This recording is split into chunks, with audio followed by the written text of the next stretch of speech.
Praise the Lord. கர்த்தருக்கு மகிமை உண்டாவதாக. இந்த நல்ல காலை வேளையில் கர்த்தருடைய வார்த்தை மூலமாய் உங்கள் யாவரையும் சந்திப்பதிலே நான் மிகுந்த மகிழ்ச்சி அடைகிறேன். எசேக்கியேல் புத்தகம் 17ஆம் அதிகாரம் 24ஆம் வசனம். அப்படியே கர்த்தராகிய நான் உயர்ந்த விருட்சத்தை தாழ்த்தி தாழ்ந்த விருட்சத்தை உயர்த்தினேன் என்றும், நான் பச்சையான விருட்சத்தை பட்டுப்போக பண்ணி பட்டுப்போன விருட்சத்தை தழைக்க பண்ணினேன் என்றும் வெளியின் விருட்சங்களுக்கு எல்லாம் தெரிய வரும். கர்த்தராகிய நான் இதை சொன்னேன், இதை நிறைவேற்றினேன் என்று உரைத்தார் என்று சொல் என்றார். அன்பான தேவனுடைய பிள்ளைகளே, இந்த காலை நேரத்திலே நம்முடைய ஆண்டவர் நமக்கு வாக்கு பண்ணுகிறார். ஒரு பட்டு போன விருட்சத்தை தழைக்க பண்ணுவேன் என்று சொல்லுகிறார். பட்டு போன விருட்சம் எப்படி மறுபடியும் துளிர் விடுகிறதோ, தழைக்க பண்ணுகிறதோ, அதே போல தேவன் உங்கள் வாழ்க்கையிலும் என்னுடைய வாழ்க்கையில் பட்டுப்போன அனுபவத்திலிருந்து நம்மை ஒரு துளிர் விடுகிற அனுபவத்துக்குள் நம்மை வழிநடத்த போதுமானவராக இருக்கிறார். ஆமென். இந்த காலை நேரத்தில் இறை வார்த்தை கேட்கிற தேவனுடைய பிள்ளைகளே, எல்லாவற்றையும் இழந்து ஒரு பட்டுப்போன விருட்சத்தை போல நீங்கள் இன்றைக்கு இருக்கலாம். ஆனால் ஆண்டவருடைய வார்த்தை இன்றைக்கு உங்களை நோக்கி வருகிறது.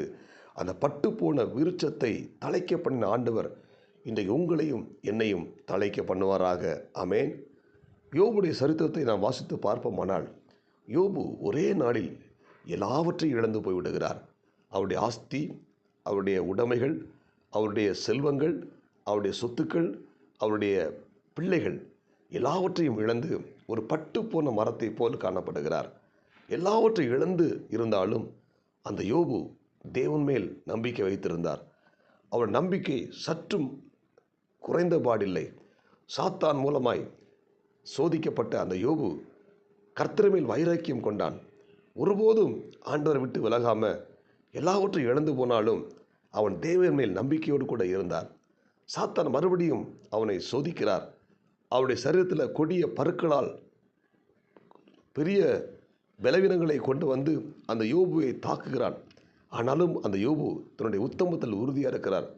சரீரம் முழுதும் கொடிய பருக்கள் வியாதியோடு கூட அந்த யோபு இருந்தாலும் தன் தேவன் மீது நம்பிக்கையோடு கூட அந்த யோபு இருந்தபடியினால் அந்த யோபு தேவனோடு கூட தன்னுடைய இருதயத்தை ஊற்றிவிட்டபடினால் அந்த யோபு சோர்ந்து போகாமல் இன்னும் தேவன் மேல் நம்பிக்கையாக இருந்தார். அதனால் அந்த யோபுடைய வாழ்க்கையில் இழந்து போன எல்லாவற்றையும் தேவன் திரும்ப கொடுத்து அந்த யோபுவை தேவன் ஆசீர்வதித்தார். எப்படி அந்த பட்டு போன அந்த யோபுடைய வாழ்க்கை திரும்ப துளிர் விடுகிற அனுபவத்துக்குள்ளே வந்ததோ, அதே போல் ஆண்டவர் இன்றைக்கு நம்முடைய வாழ்க்கையில் பட்டு போன சூழ்நிலை இருக்கிற அனுபவத்தை மாற்றி துளிர் விடுகிற ஒரு நிலைமைக்கு நம்மை ஆண்டவர் கொண்டு வரப்போகிறார். அல்லேலூயா.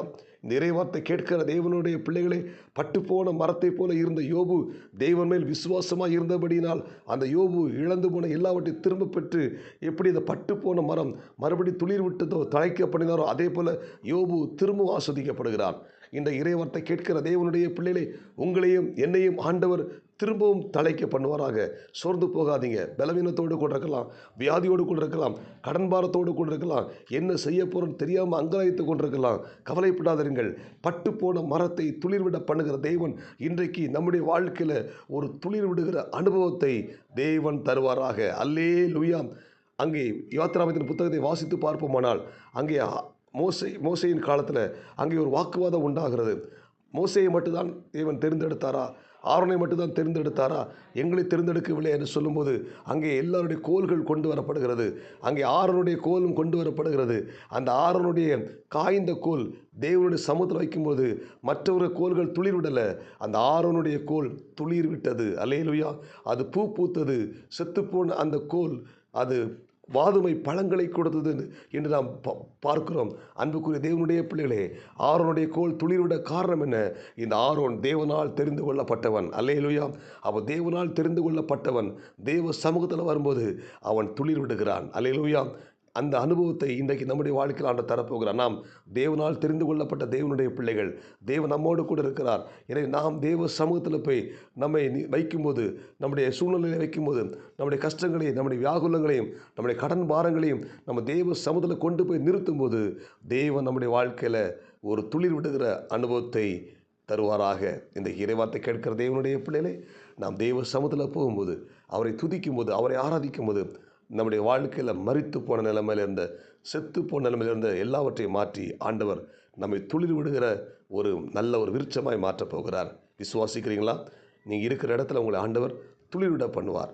ஜெபிப்போமா? பரலோக தேவனே, இந்த இறைவார்த்தை கேட்ட ஒவ்வொரு தேவனுடைய பிள்ளைகளை கர்த்தர் ஆஸ்வதிங்க.